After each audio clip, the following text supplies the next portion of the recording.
Hi, this is Sean D'Souza, and you're listening to the 3-Month Vacation Podcast. This podcast isn't some magic trick about how to work less.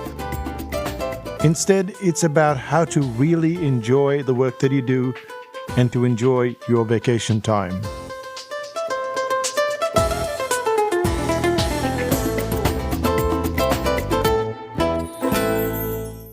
Imagine a problem that has been unsolved for 64 years and isn't expected to be solved for quite a few years to come. Hi, I'm Sean D'Souza, and you're listening to the 3-Month Vacation.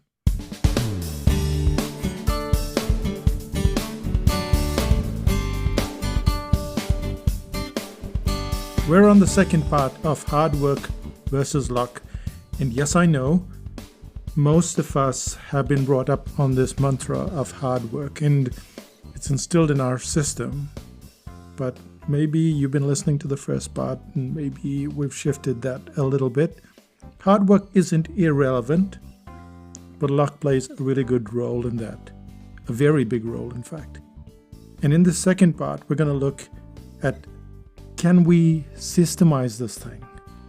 So, to get back to the story, imagine a problem that has been unsolved for 64 years and isn't expected to be solved for quite a few years to come. Now, this problem involves maths, so just bear with me. Just listen, don't have to remember anything.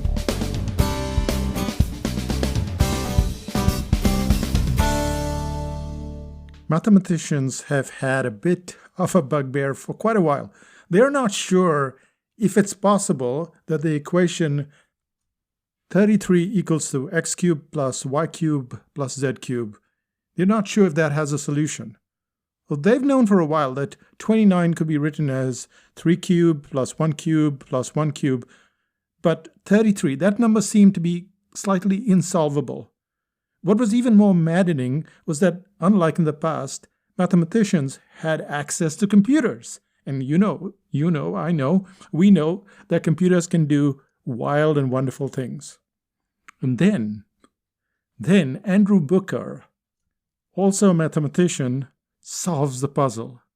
The problem that had confounded mathematicians since 1955, which is when they first started using computers, that was worked out by Booker.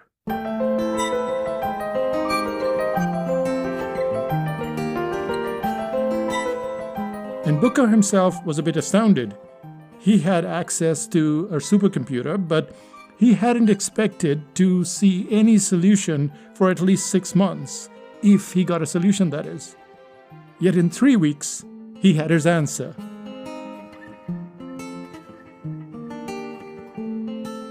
At this point, it's natural to make an assumption. He did have access to a supercomputer after all, but so did everyone else around him. What made things utterly different was that Booker wrote a specific algorithm.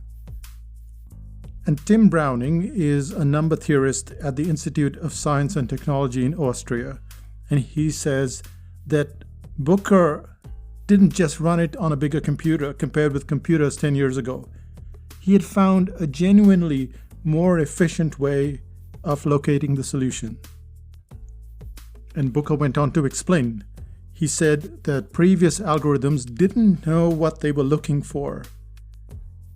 Those algorithms, they could search a given range of integers for solutions, but they weren't able to target a specific one.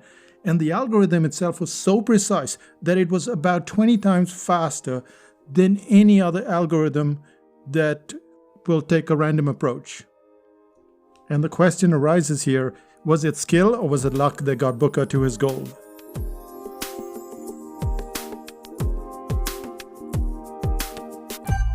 In retrospect, it's a bit of both, isn't it? 64 years is such a long time, and yet not one person had sorted out the problem. It was mostly his own skill that had got him there. But even Booker wasn't sure that he'd get to the end point. And even if he did suspect that there was an endpoint, he vastly underestimated how much time was needed. To attribute his work to luck alone would be completely silly. To say that the algorithm itself was the reason for success would be pointless without the equipment. So the analogy of skill and luck can best be described by the sport of surfing.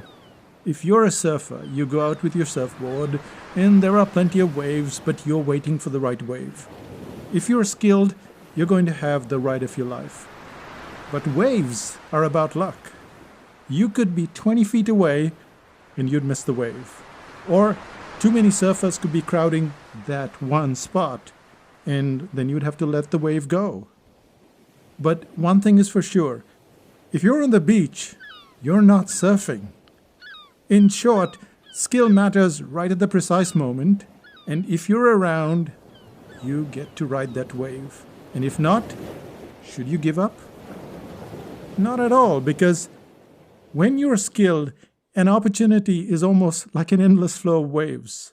If anything, your ability is in saying no to so many possibilities that pop up every single day. And then to pick one that seems to make sense. And the question that pops up over and over again is, will it work? No one knows the answer. And we know one thing, that there is no way to systemize the combination of skill and luck. What we do know is that just like a skilled surfer, you have a much better chance of coping with luck than anyone else. Which in turn brings us to the whole point of the article, that the advice our parents gave us wasn't entirely wrong.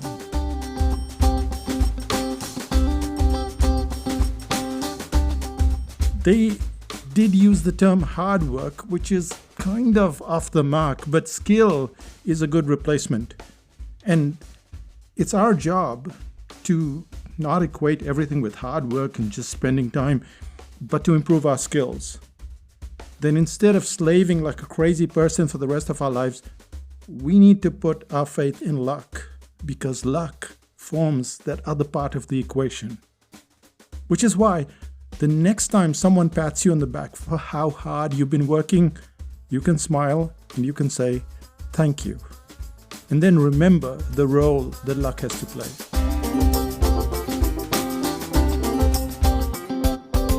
That brings us to the juncture, this little juncture where so far we've covered hard work versus skill. We've looked at hard work versus luck. And we looked at, can we systemize hard work and luck? And it moves us to what's needed. What's needed at this stage? How do we move forward? So let's quietly amble to the second part, shall we? The second part is about hard work versus what's needed.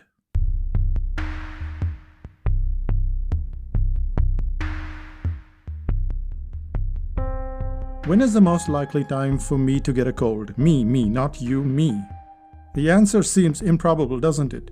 Now, if you look on Google, Google has this algorithm, and Google's algorithm matches almost exactly to the number of flu cases, simply because people are looking for those things on Google.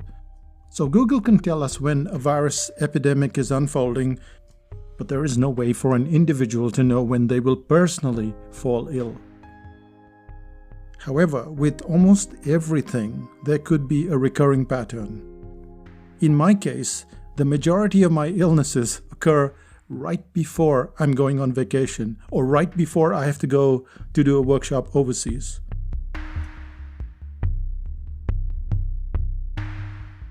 That sounds like a pattern. It's a very odd pattern, but it sounds like a pattern. Is there something that I can't see? What is that pattern? Let's just bypass all this Google stuff and viruses and falling ill and go back to my university days. So when I was in university, I'd take part in cartoon competitions. Now, I wasn't in hard work mode. I wasn't working hard, if that's what you're thinking, because I'd been drawing cartoons for years and I'd been learning from cartoon strips in the newspapers and in books and comic books and everywhere else. As a result, I had, you could say, acquired a skill. And I was drawing for local papers as well as national papers. This is while I was still in university. Even so, I wasn't able to win a cartoon competition at university level.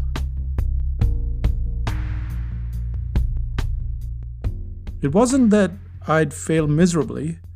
I'd usually get the second position or the third position, but never, ever did I get to first. Obviously, the skill alone wasn't enough, and luck wasn't reliable. So I had to look for a pattern.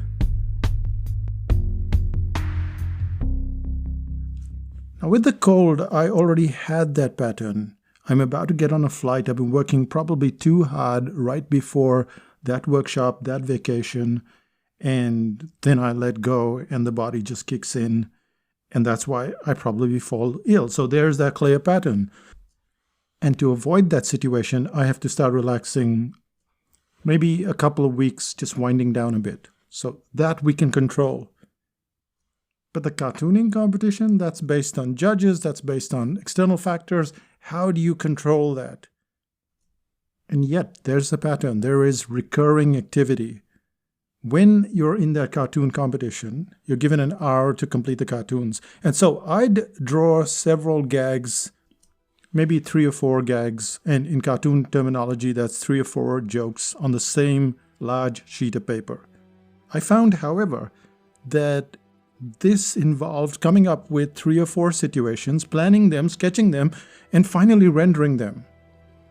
This meant a maximum of 15 minutes for each of them, and as a result, there might just be 1 funny gag and the 3 others would be average. So I stopped and I started thinking, how can we do this differently?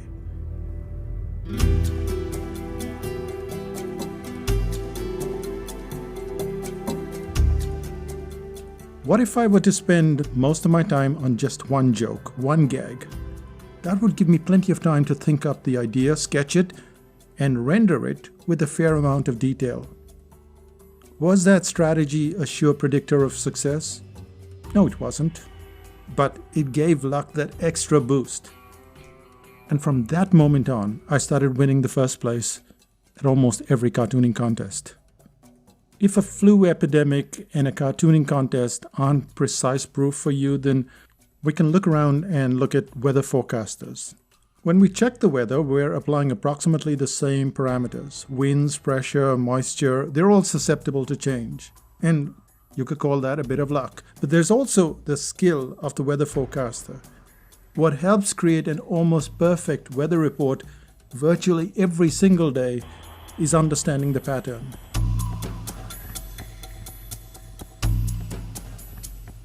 If you go back into the past, only 1 forecast was considered. But not anymore. Forecasters now rely on a system called ensemble forecasting. So instead of a single prediction of the most likely weather, a set or ensemble of forecasts are produced. And this set of projections aim to indicate the range of possible future states of the atmosphere. See, that sounds so technical. So the multiple simulations, they're conducted to account for the 2 usual sources of uncertainty in forecast models. And that's why you can look on Google and see at 7 o'clock there's going to be a thunderstorm, and 8 o'clock there's going to be a thunderstorm, and 9 o'clock there's going to be sunshine. And you can do that today because of this form of ensemble forecasting. To get back to hard work doesn't necessarily keep us dry in a storm, so we have to define our success. We can't necessarily predict luck, but we can look at the patterns, and patterns recur. You may have what you'd call technically bad luck because you fall ill before you go on vacation, but you know there's a pattern there. We know how a flu epidemic unfolds today. We know all of these things, and there is a pattern. And if we look for that pattern, then we are like that surfer. We are there, but we can recognize the wave. And that really becomes our factor.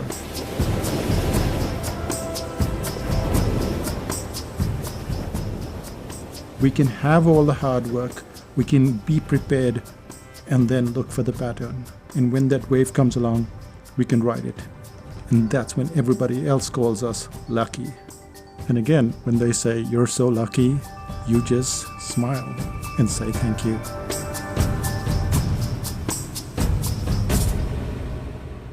That brings us to the end of the podcast, two-part series, as you know.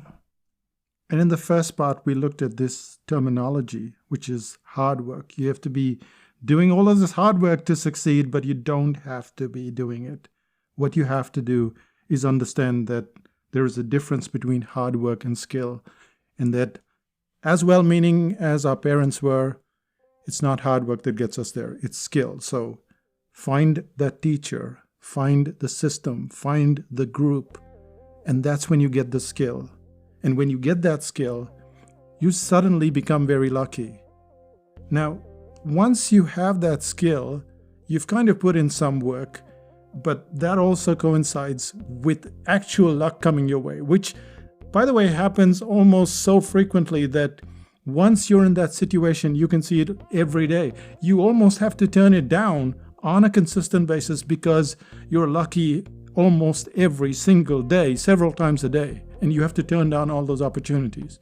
And I know this sounds a bit weird if you're not having so much luck, but a lot of the luck depends on that skill situation. If you are in that position, you know how to work your way around Photoshop, and then someone comes around, you're lucky.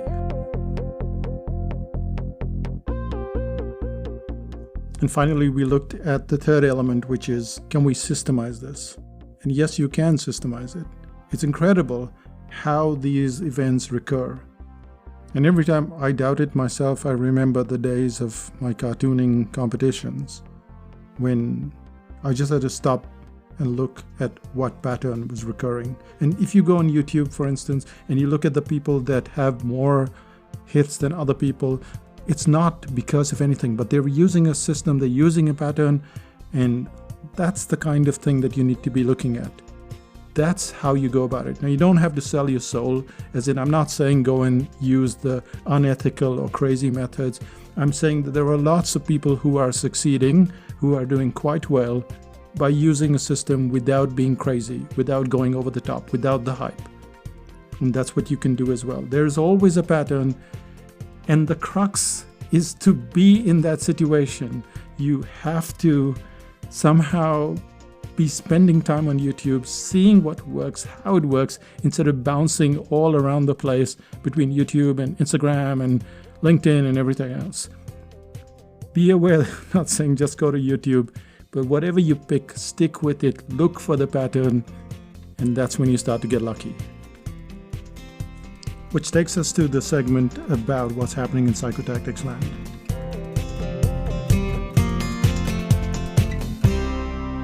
Now, there's some real irony about luck here because the headline course, the bookings open on the 13th of July.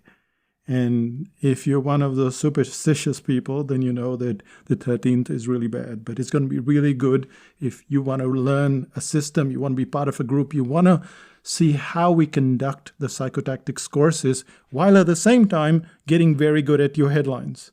So if you want to make that leap, you need to get on the waiting list because the way we work is like this. 5,000 BC members, they're the luckiest because they get the first dibs. They get the chance to sign in first. The next day, which is on the 13th, everybody on the waiting list gets it if there are any seats left. And finally, we go to the psychotactics list. But most of the time, we never do that. So if you want to get on the waiting list, go to psychotactics.com/HL. That's headlines. And be aware that we have only 25 seats. There will not be a 26th person.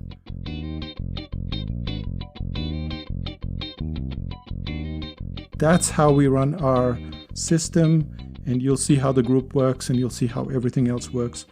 And that'll give you a lot of skill and an enormous amount of confidence when writing headlines. So go to psychotactics.com/HL and we'll see you there. Now, if you would like to join a group that's really helpful and friendly, then 5000 BC is the place for you.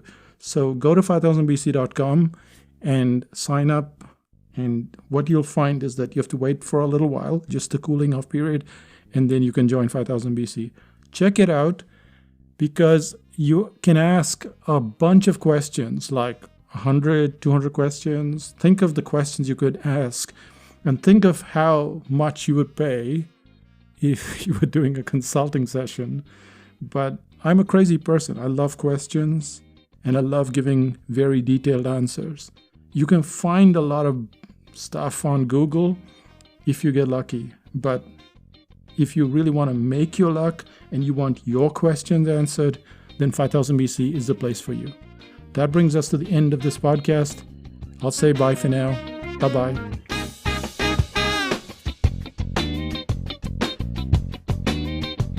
Still listening? Renuka and I got married on the 13th. And not just any 13th, but the 13th of December. Now, if you have any knowledge of how the Indian wedding situation is, most of the weddings happen around November to February. And the reason for that is India gets very hot. And it's quite cool around those months, cooler at least, which means that if you're wearing these suits and this bridal outfit, you're better off in the cooler months than any other time. And December is one of those very jam-packed months when it comes to weddings. And we'd made a kind of last-minute decision. So just 6 months in advance, we decided that we were going to get married. And that was the only day available.